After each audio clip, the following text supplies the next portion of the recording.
तो दोस्तों हमारे बीच अभी सुजात हुसैन भाई हैं जो कि मुबारकपुर के एक जाने माने सामाजिक कार्यकर्ता हैं और एसआईआर फॉर्म को भरने में लोगों की काफ़ी मदद कर रहे हैं।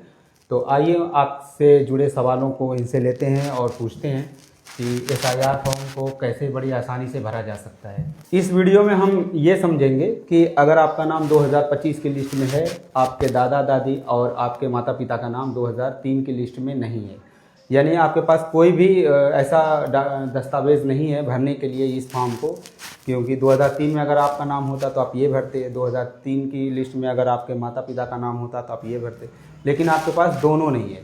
तो ऐसे सूरत में किस तरीके से फॉर्म भरा जाएगा और हमें क्या करना है ताकि हमारा नाम जुड़ जाए 2025 की लिस्ट में। तो सर बताइए कि ऐसे लोगों को कैसे फॉर्म फिल करना है। जी जी बिल्कुल, ये जो सवाल है ये आज का सबसे अहम सवाल है। जी जी जी। इसलिए कि जिनका नाम नहीं है 2003 की लिस्ट में और नहीं उनके किसी परिजन का है, किसी भी वो बहुत ज़्यादा परेशान है। क्योंकि मेरे जानने वाले भी कई लोग ऐसे हैं जो बेचारे कई दिनों से, एक हफ्ते से लगभग वो लिस्ट में नाम ढूंढ रहे हैं और नाम नहीं मिल रहा है। ये ऐसा इस सूरत में होता है कि जैसे मुबारकपुर में बहुत से लोग बिहार से आकर के 20 साल पहले, 30 साल पहले, 40 साल पहले यहाँ पे आके आबाद हो गए।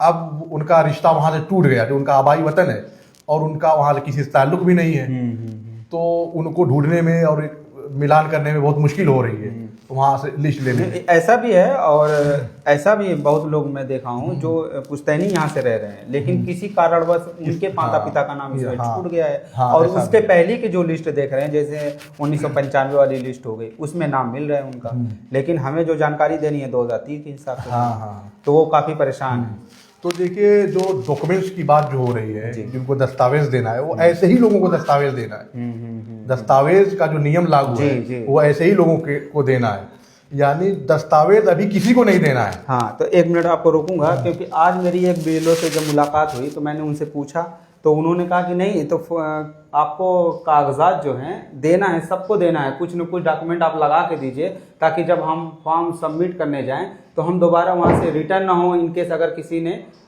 कोई डॉक्यूमेंट मांग दिया। तो ये भी एक मिथ है लोगों के पास कि हमें दस्तावेज दिखाने हैं। अगर आपका नाम है तो आप कुछ नहीं दिखाना है आपको। हाँ, अगर आपका 2003 की में नाम है, लिस्ट में नाम है, तब भी आपको कोई दस्तावेज नहीं देना है। आपके किसी संबंधी का नाम है, माता का नाम हो, पिता का नाम हो, दादा का नाम हो, दादी का नाम हो, तो सिर्फ आपको यही फॉर्म फिल करके दे देना है, उसको कोई फॉर्म आपको नहीं देना है। अगर आपका नाम इनकेस नहीं है, आपके माता का भी नाम नहीं है, पिता का भी नाम नहीं है, दादा के भी नाम नहीं है, दादी का भी नाम नहीं है, ऐसी कंडीशन में आपको अभिलेख देना है, डॉक्यूमेंट्स देना है, और वो भी अभी नहीं देना है। इसमें देखिए, जिन लोगों को ये फॉर्म मिला है, इनैमोरेशन फॉर्म जिन लोगों को मिला है, उसमें पीछे जो है पूरा नियम लिखा हुआ है, आप पूरा पढ़ सकते हैं। इसमें साफ साफ लिखा हुआ है कि जिन लोगों को जिस निर्वाचक का नाम उस सूची में न हो, 2003 की सूची में न हो, या उनका डेटाबेस मेल नहीं खाता हो, उनको नोटिस प्राप्त होने पर, उनको नोटिस मिलने पर निम्नलिखित के अनुसार जो नीचे दिया गया है, उनको अभिलेख देना है, डॉक्यूमेंट्स देना है। लेकिन अभी नहीं देना, अभी तो इनामोरेशन फेज चल रहा है, हाउस टू हाउस इनामोरेशन फेज इसको बोलते हैं, वो चल रहा है।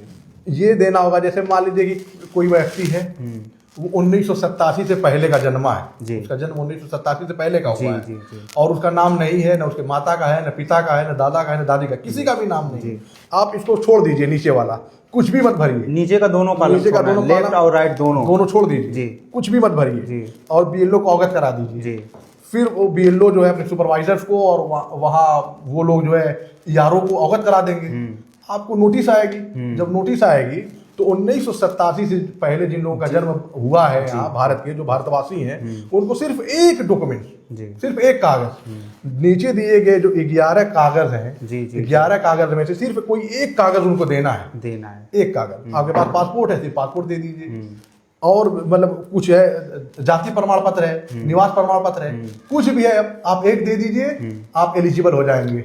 इसमें आप इनको अपना देना है, जिनका जन्म 1987 से पहले हुआ है, उनको एक डॉक्यूमेंट देना है, वो भी अपना देना है, अपने माता पिता का नहीं देना है, अपना देना है। जैसे आपके पास पासपोर्ट हो, हाई स्कूल इंटर की मार्कशीट हो, इस तरीके से नीचे दिया हुआ है सारी चीजें, आप पढ़ लीजिएगा कि अगर आपका नाम नहीं है तो इन सारी चीज़ों की दस्तावेज की तैयारी करके आप रखिएगा।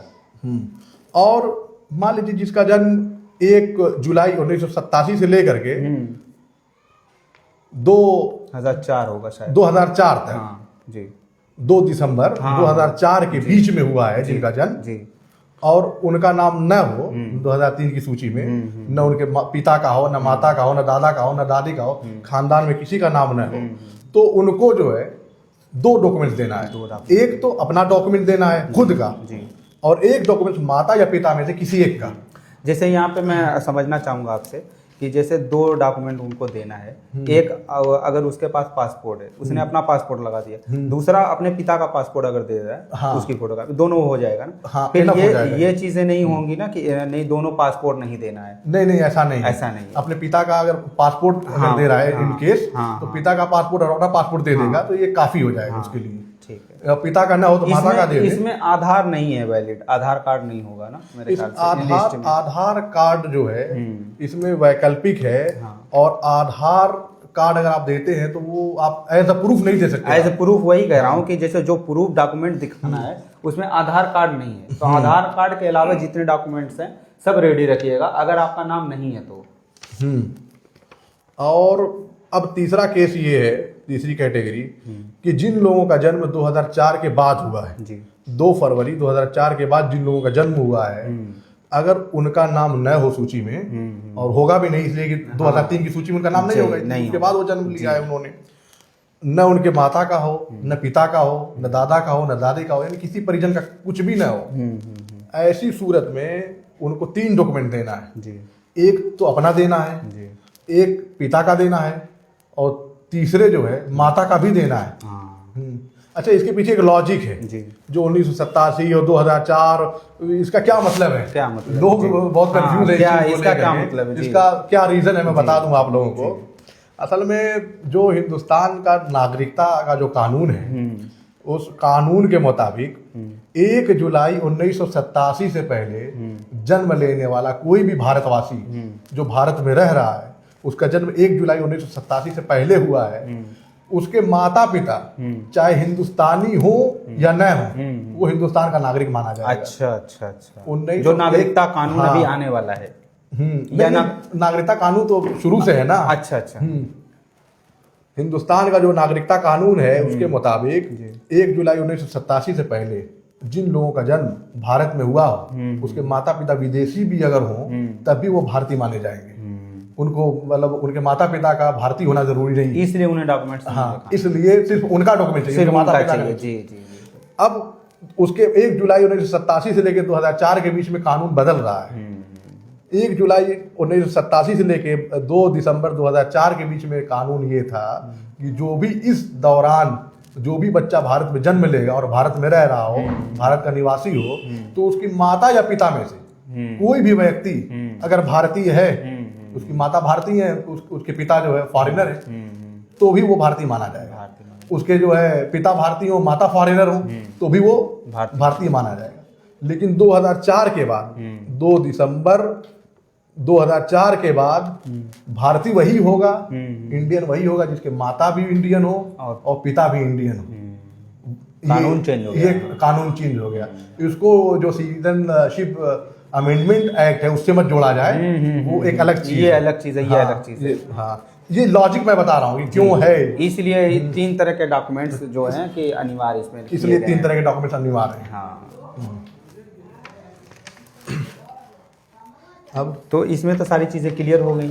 हाँ। कि जिनका नाम सूची में नहीं है, जो बहुत ज़्यादा परेशान हैं, उनके लिए सारी चीज़ें यहाँ पे बिल्कुल क्लियर हैं कि डॉक्यूमेंट्स अभी किसी को नहीं दिखाना है, डॉक्यूमेंट्स सब उन्हीं को दिखाना है जिनका नाम नहीं है लिस्ट में।